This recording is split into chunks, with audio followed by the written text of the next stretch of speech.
Hello बच्चों, कैसे हैं आप सब। आशा करती हूँ कि आप स्वस्थ होंगे, मस्त होंगे और अपनी पढ़ाई में व्यस्त होंगे। आपकी इसी पढ़ाई को आगे बढ़ाते हुए आज हम पढ़ने जा रहे हैं एक नया अध्याय जिसका शीर्षक है सफलता की कुंजी, यानी सफलता की चाबी। तो सबसे पहले इस पाठ का परिचय ले लेते हैं। यह लेख प्रख्यात लेखक स्वेट मार्टने द्वारा रचित है। किसने लिखा है? स्वेट मार्टने ने। यह उनके निबंध संग्रह जो चाहे सो पाए से उद्धृत किया गया है। उद्धृत करना यानी कि लिया गया है। कहाँ से? जो चाहे सो पाए नामक निबंध संग्रह से। इसमें लेखक ने धन संपत्ति की भाग्यवादी धारणा को तोड़ते हुए बताया है कि मनुष्य का धनवान होना उसके भाग्य पर नहीं, अपितु उसके कठोर श्रम, दृढ़ संकल्प और सूझबूझ पर निर्भर करता है। तो क्या बताया है कि क्या है? हम जब धनवान बनते हैं तो उसके पीछे हमारा कठोर श्रम होता है, दृढ़ संकल्प होता है और हमारी सूझबूझ होती है। तो आइए इस कहानी को शुरू करते हैं। आप लोग ध्यान से सुनिएगा।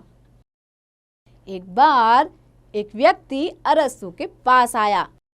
अरस्तु यूनान का प्रसिद्ध दार्शनिक था। बच्चों, दार्शनिक जो दर्शन की बातें करते हैं, दर्शन संबंधी ज्ञान देते हैं, जिनको आप फिलोसोफर भी कहते हैं। तो एक बड़ा फिलोसोफर था अरस्तु, एक महान दार्शनिक था। लोग उसके पास नाना प्रकार के प्रश्न लेकर आया करते थे।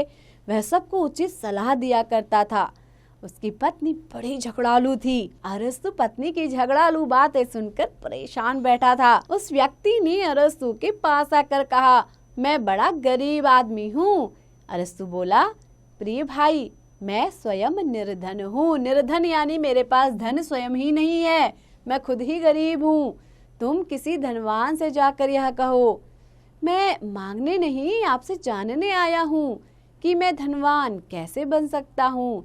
संपत्ति मेरे पास किस प्रकार आ सकती है? अरस्तु कुछ पल मौन रहने के बाद बोला, हाँ, तुम संपत्ति पा सकते हो, धनवान बन सकते हो। हाँ, इस समय तुम्हारे पास क्या है?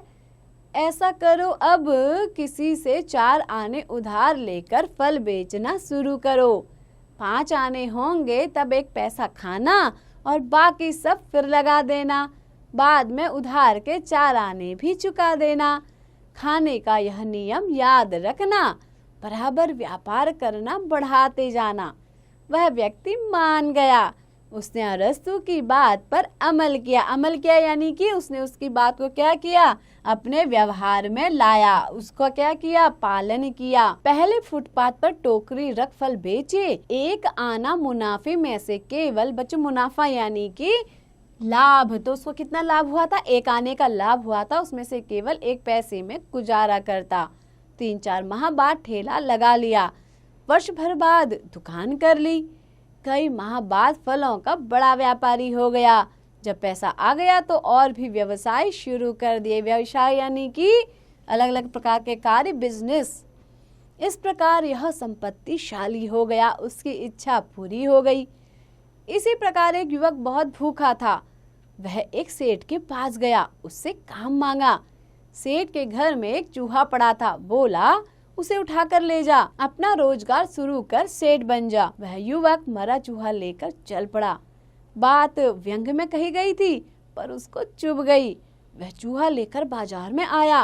बाजार में एक सपेरा खेल दिखला रहा था।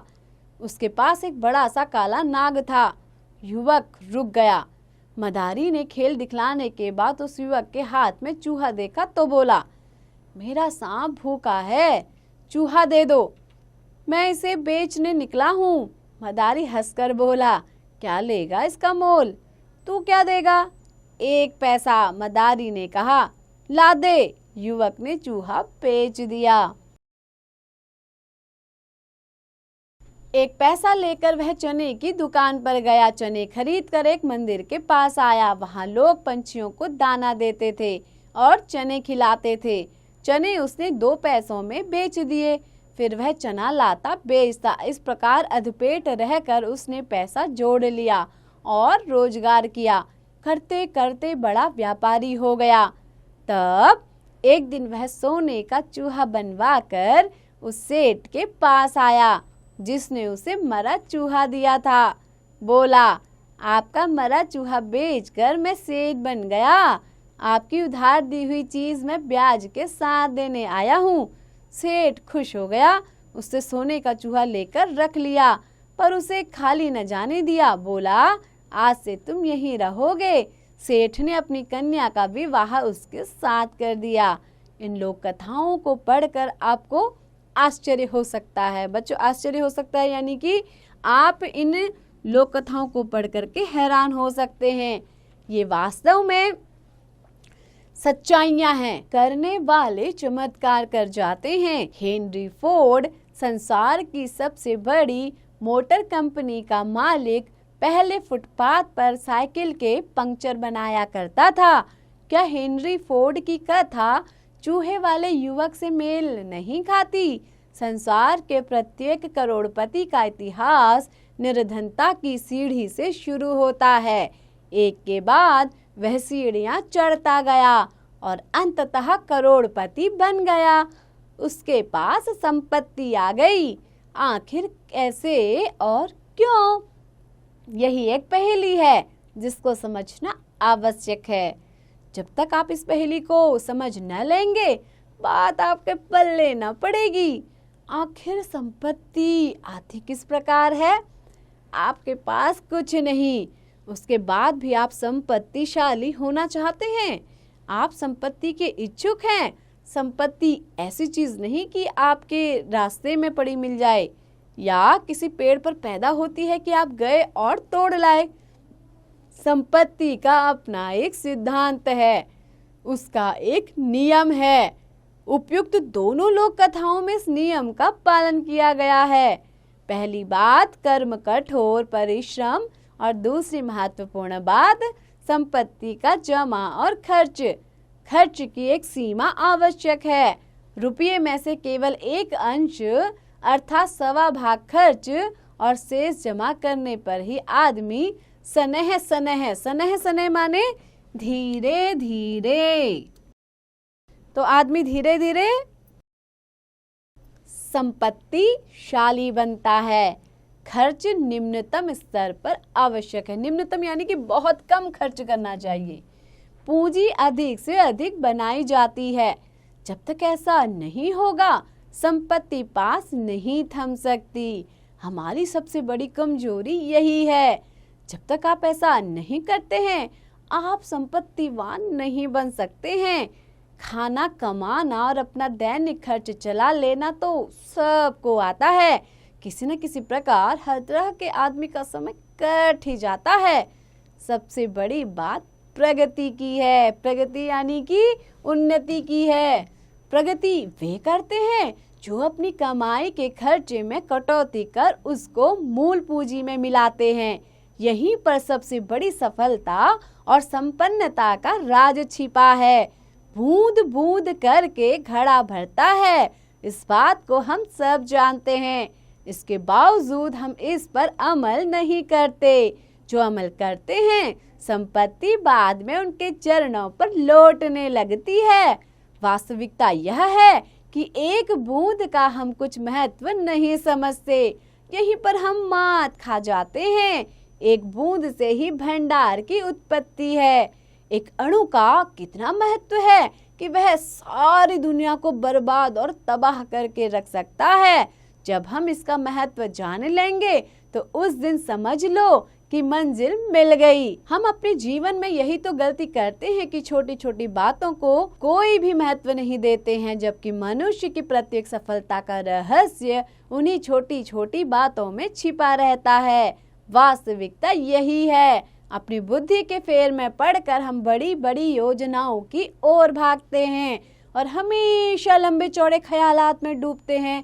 नतीजा, हम कुछ नहीं कर पाते, जबकि छोटी छोटी बातों का अमल करने वाला कहां से कहां पहुंच जाता है। कछुए खरगोश की दौड़ की कथा तो सबको मालूम है, तो बच्चों आपको भी पता ही होगी, है ना।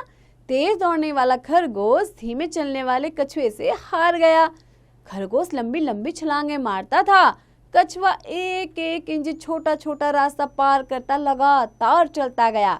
खरगोश अपनी छलांगों के विश्वास पर सो गया, सो हार गया। यह कथा बड़ा महत्व रखती है।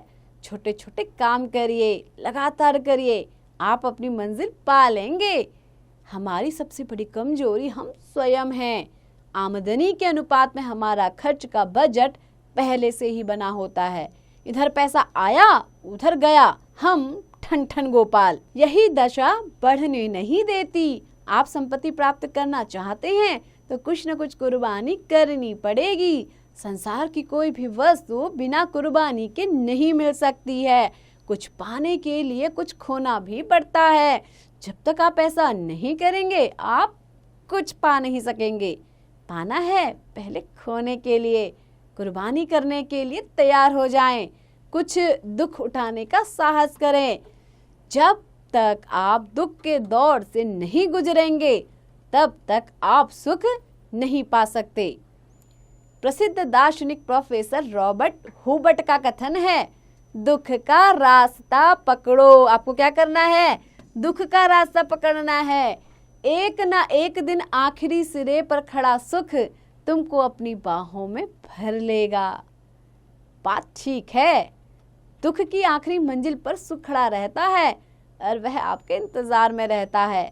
जब हर सुखी आदमी आपको यही जवाब देगा कि पहले उसने कितना दुख उठाया है, आप अपने को उसके लिए तैयार करो। इस बात का ख्याल रखो कि इस दुनिया में कोई भी वस्तु मुफ्त में नहीं मिलती है। उसके लिए कुछ न कुछ अवश्य करना पड़ता है। तब आपको संपत्ति कैसे मिल सकती है, आप स्वयं इस पर सोचिए। दुख उठाने के लिए तैयार हो जाएं। संपत्ति संपत्ति को खींचती है, पैसा पैसे को खींचती है। आप पैसा जुटाएं, फिर उससे और पैसा खींचें। इस प्रकार आप संपत्ति प्राप्त कर सकते हैं। मनुष्य जब पैदा होता है तो उसके तन पर कुछ भी नहीं होता, वह एकदम नंगा होता है, अर्थात वह कुछ भी लेकर नहीं आता। यही तो प्रकृति का चमत्कार है।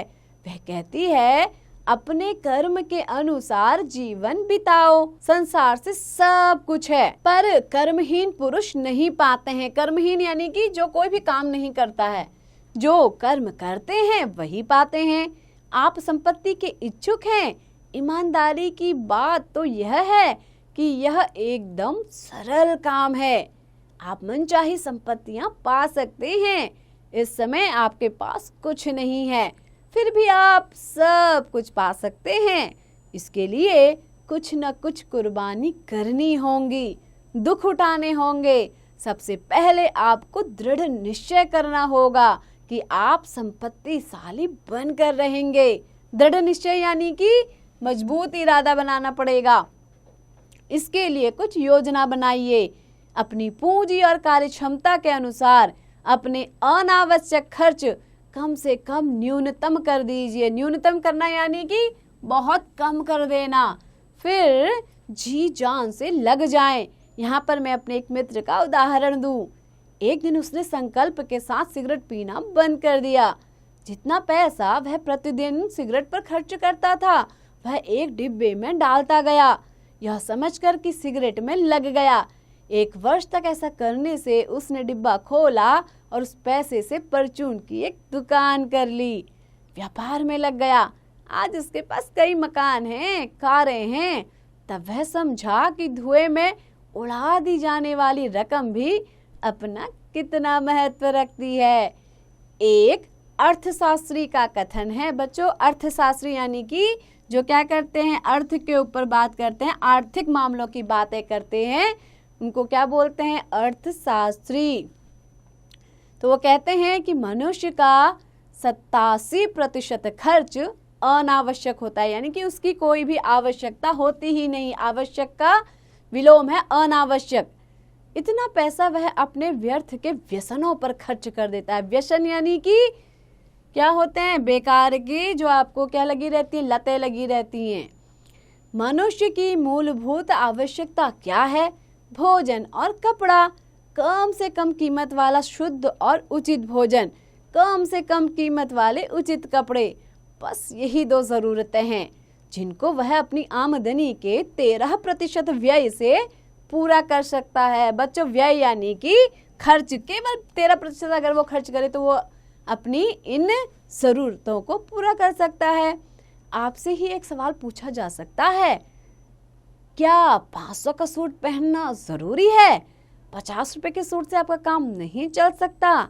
खाना आप घर बनवाएं और खाएं, वही अगर आप बड़ी ठाट बाट वाली दुकान से लें तो 3-4 रुपए लगेंगे। क्या जरूरी है वहीं से खरीदें? फुटपाथ पर खरीदने में तो क्या आपको शर्म आती है? सबसे पहले आप अपने खर्च यथासंभव सीमित कर दें यानी कि उनको लिमिट में बांध लें कि इससे ज़्यादा खर्च नहीं करना है। कष्ट होगा, दुख होगा, आपको अपनी इंद्रियों का दमन करना पड़ेगा। बच्चों, इंद्रियों का दमन करना यानी जो हमारी इंद्रियां होती हैं, जैसे जीभ है उसको क्या चाहिए? स्वाद चाहिए, है ना। नेत्र हैं उनको क्या चाहिए? कुछ ऐसी चीज़ें जो उनकी आंखों को अच्छी लगें। तो जो भी हमारी क्या होती हैं, इंद्रियां होती हैं, उनको हमें क्या करना पड़ेगा? उनको समझाना पड़ेगा, दमन करना पड़ेगा उनका। भविष्य में सुख पाने के लिए आपको यह तो करना ही होगा। इस प्रकार आप अपनी जमा पूंजी बढ़ाएं, जब वह बढ़ जाए तो फिर उसको उचित कार्य में लगाएं। इस प्रकार आप संपत्तिशाली बन सकते हैं। इसमें समय लगता है, धैर्य की आवश्यकता होती है। बच्चों, धैर्य यानी कि धीरज, इस बात का हमेशा ध्यान रखिए। धैर्य और संयम से अपना काम बराबर करते चले जाइए, आपको सफलता मिलकर रहेगी। पूरी आशा और विश्वास के साथ लगातार कर्म करते रहें, अपना अधिक से अधिक समय लगाएं। इस प्रकार आप अपनी इच्छा की पूर्ति कर सकते हैं। इसमें आपको थोड़ी समझदारी से काम लेना होगा। आप जरूर मैदान फतेह करेंगे, यानी कि आप जरूर जीतेंगे। रॉकफेलर ने एक बार पूछा गया, आपकी सफलता का रहस्य क्या है? कोई भी काम करने से पहले मैं उस पर खुद अध्ययन कर लेता हूँ। हड़बड़ाहट या शीघ्रता में काम नहीं करता और न ही कोई जोखिम वाला काम करता हूँ। रॉकफेलर का यह जवाब बड़ा कीमती है, इसको ध्यान में रखिए। कोई भी काम करने से पहले उस पर खूब मनन करिए। मान लीजिए आप अपनी पूंजी की सीमा के अनुसार कोई व्यापार करना चाहते हैं, तो सबसे पहले उस पर विचार करिए, व्यापार का अध्ययन करिए, उस व्यापार की सारी संभावनाओं का पता करिए। इस प्रकार संतुष्ट होने के बाद उसमें हाथ लगाएं। बिना पूर्ण रूप से विचार किए किसी भी काम को या व्यापार को शुरू कर देना अपने आप को खतरे में डालना है। जोखिम या खतरे, नुकसान की जरा भी संभावना या आशंका हो तो उस काम से हाथ न डालें। जब तक पूर्ण रूप से संतुष्ट न हो जाएं, अपना पैसा न फंसाएं। उतना ही काम करें जितना आपके बूते में है, बूते के बाहर की योजना न बनाएं। तो बच्चों, बूता यानी कि जितनी आपकी सामर्थ्य है, ये एक तात्पर्य है कहने का। सबसे बड़ी बात यह है कि आप किसी पर निर्भर रहकर किसी को कार्य न करें, अपने बूते पर ही काम करें। किसी के कंधे पर बैठकर चलना हमेशा खतरा है, आप लंगड़े हो जाएंगे, वह कभी भी आपको पटक कर चलता बनेगा। इस प्रकार आप फिर कहीं के न रहेंगे। कार्लाइल का कथन है, मनुष्य का धनवान होना उसके भाग्य पर निर्भर नहीं करता है, उसके कर्म और सूझबूझ पर निर्भर करता है। सूझबूझ को ही लोगों ने भाग्य की संज्ञा देकर बहुतों को गुमराह कर रखा है। वास्तव में कार्लाइल के इन शब्दों को सोने के अक्षरों में लिख कर रखना चाहिए। कर्म और सूझबूझ ही मनुष्य को संपत्तिशाली बनाती है। वास्तव में भाग्य नाम की कोई चीज नहीं है। लगातार कर्म करें, अधिक से अधिक समय लगाएं, सब कुछ आपके पास चला आएगा। आप चाहें कि बिना हाथ पैर हिलाए घर बैठे आपके पास सब कुछ आ जाए तो असंभव है। बचपन में सुनी एक लोक कथा आपको बतलाता हूँ। 2 मित्र थे। एक मित्र बोला, तेरा भाग्य खराब है, साबित कर दो इस बात को, चल मेरे साथ। भाग्य को न मानने वाला एक आम के पेड़ के नीचे ले आया उसको। खूब पके आम लटके थे और हवा के झकोरों से टूट टूट कर गिर रहे थे। मित्र बोला, तू लेट जा, मुंह खुला रख, तेरे भाग्य में आम होगा तो मुंह में आकर गिरेगा। मित्र मान गया, लेट गया। शाम तक पड़ा रहा, एक भी आम उसके मुंह में आकर न गिरा। दूसरा मित्र आम उठाकर खा गया। अंत में भाग्य को मानने वाला मित्र हार गया। भाग्य बड़ा या कर्म? इस प्रश्न का यही उत्तर है कि भाग्य नहीं, कर्म बड़ा है। कर्म के बल पर आदमी अपने भाग्य को भी बदल सकता है। अतएव हमेशा कर्म पर विश्वास रखें।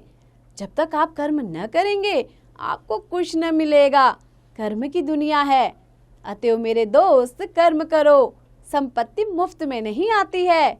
आपको कर्म करने से ही कुछ मिल सकता है, और वह भी कठोर कर्म, यानी कि बहुत कड़ी मेहनत आपको क्या करनी पड़ेगी, इसके लिए करनी पड़ेगी।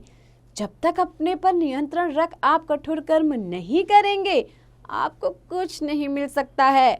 कठोर परिश्रम में बड़ा सुख है। जो कठोर परिश्रम से घबराते हैं वे मूर्ख हैं।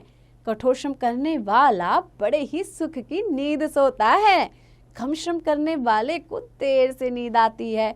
कठोर श्रम से आपका मन पूर्ण रूप से खुश भी होता है। एक बार आप ऐसा करके तो देखें। खूब मेहनत करिए और सुख पाइए। रॉबर्ट मैकाले का कथन है कि सप्ताह के 6 दिन सोम, मंगल, बुध, गुरु, शुक्र, शनिवार मैं कस कर मेहनत करता हूँ, रविवार जमकर आराम करता हूँ। इस प्रकार आराम का भी वास्तविक सुख पाता हूँ।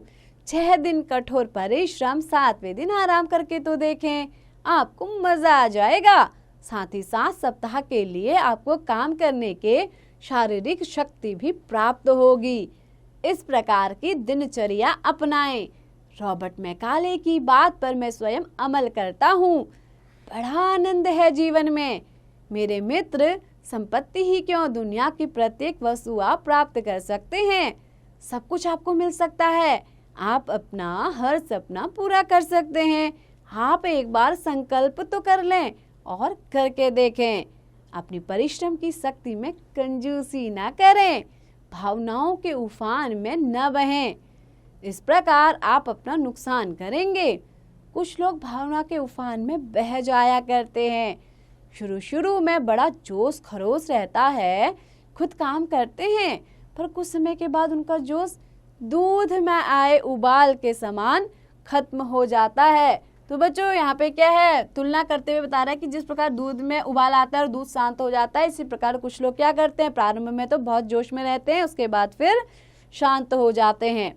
अतएव दूध में आए उबाल के समान आप कभी भी काम न करें। पहले संकल्प कर लें खूब दृढ़ता के साथ, तब काम में लगें। अगर बाद में चलकर ठंडे ही पड़ना है तो बेहतर है कि आप काम ही न करें। काम में अपना हाथ ही न डालें, हाथ खींच लें। भावना में बहकर काम करना हमेशा नुकसानदायक होता है। अतएव पहले निम्न बातों पर खूब विचार कर लें। पहला है दृढ़ संकल्प। आपको क्या करना चाहिए, एक मजबूत संकल्प के साथ आगे बढ़ना चाहिए। दूसरा है अटूट इच्छा शक्ति। आपकी इच्छा शक्ति ऐसी होनी चाहिए कि वो कभी भी टूटे ना, अटूट। तीसरा है अनवरत कार्य, यानी कि बिना रुके लगातार कार्य करने की क्षमता। और चौथा है निरंतर सतर्कता। आपको हर चीज के लिए क्या होना चाहिए, सतर्क भी होना चाहिए, केयरलेस नहीं होना चाहिए। कोई भी कार्य करने से पहले दृढ़ संकल्प की आवश्यकता है। अपने मन को अच्छी तरह ठोक बजा कर देखें, फिर दृढ़ संकल्प कर लें, और जब आपको पूरा विश्वास हो जाए तो फिर आगे कदम बढ़ाएं। इसके साथ साथ आप में अटूट इच्छा शक्ति भी आवश्यक है। संपत्ति अर्जन के लिए अटूट इच्छा शक्ति, पैसे से पैसे की हिफाजत और उसको संभाले रखना, संपत्ति की भूख बनाए रखना, निरंतर उस पर ध्यान रखना आवश्यक है। अटूट इच्छा शक्ति के बल पर आपका दृढ़ संकल्प कायम रहेगा। अपने कार्य में अधिक से अधिक समय दें, व्यर्थ समय न गवाएं। जितना ही ज़्यादा समय आप अपने कार्य में देंगे उतनी शीघ्रता आपके कदम सफलता की ओर बढ़ेंगे। आज का कोई भी काम आप कल पर बाकी न रखें, हर दशा में उसको निपटा डालें। मनभावन कार्य आपकी मंजिल सरल बनाएगा। इसके बाद आप निरंतर सतर्कता से काम लें। जल्दबाजी में आकर कोई काम न करें, अनावश्यक पूंजी न लगाएं। कोई भी कार्य करते समय आप उस पर सोच लें, अच्छी तरह विचार कर लें, इसके बाद निर्णय लें। अपने कार्य में निरंतर सतर्कता बरतें, यानी कि आपको क्या होना है, उसके लिए सतर्क रहना है कि मेरा काम क्या हो, हमेशा सतर्कता के साथ हो। एक छोटी सी भूल भी आपका बना बनाया खेल बिगाड़ सकती है, अतएव सावधानी बराबर बरतें। तो बच्चों, निबंध विधा में लिखा गया यह पाठ था। आशा करती हूँ कि आपको अच्छे से समझ में आया होगा। इसमें आपको एक सफल व्यापारी, एक सफल बिजनेसमैन बनने के सारे नुस्खे बताए गए हैं और लेखक ने बताया है कि आप अपनी दृढ़ इच्छा शक्ति के साथ, दृढ़ संकल्प के साथ एक सफल व्यक्ति बन सकते हैं, सफल व्यापारी बन सकते हैं और संपत्तिवान बन सकते हैं। तो बच्चों, ऐसे ही पढ़ते रहिए, आगे बढ़ते रहिए और हाँ, इसका अभ्यास जरूर कीजिएगा।